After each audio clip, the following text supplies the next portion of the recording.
আমরা পাহাড়ে পুঞ্জিতে গিয়েছিলাম। এখানে বিভিন্ন জাতিগোষ্ঠীর মানুষ রয়েছে, তাদের সাথে কথা হয়েছিল। সেখানে কোনো শিক্ষা ব্যবস্থা নাই, স্বাস্থ্য ব্যবস্থা নাই। আর এখানে যারা প্রশাসনে রয়েছেন তারা ব্রিটিশ আমলের যারা লাট সাহেব তাদের মতো জনগণের সাথে ব্যবহার করে।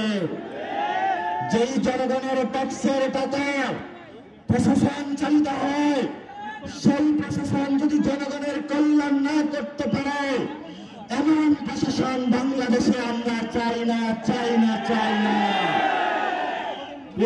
বাজারবাসী, কথা শেষ করব। চাকরির দাবিতে তরুণ প্রজন্ম মাঠে নেমেছিল। তরুণ প্রজন্মের চাকরি হয় নাই।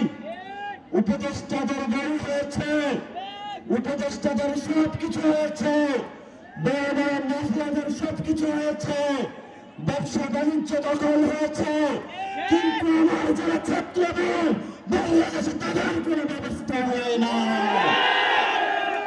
তরুণ প্রজন্মের কোন চাকরি হয় নাই। যারা মিডল ক্লাস ফ্যামিলি রয়েছে, রাইজিং মিডল ক্লাস রয়েছে, তারা যখন সবজি কিনতে যায়, আমাদের বাচ্চার বাবারা বাজারে কিছু কেনাকাটা না করে এখনো ফ্যামিলিতে ফিরে যায়। এমন বাংলাদেশ আমরা চাই না। চাকরির দাবিতে, সংস্কার দাবিতে, নতুন সংবিধানের দাবিতে, শেখ হাসিনার বিচারের দাবিতে, একটি সুন্দর বাংলাদেশের দাবিতে আমরা 63 জেলায় যাচ্ছি।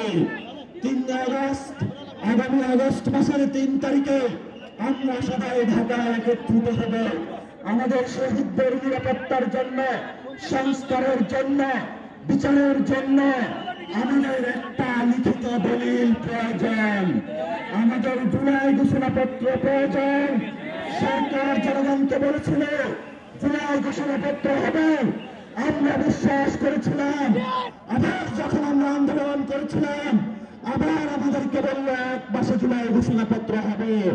আমরা সরকারের কথা বিশ্বাস করতে চাই না, চাই না। জনগণের ঘোষণাপত্র রাজপথে এখন জনগণে দিবে ইনশাআল্লাহ।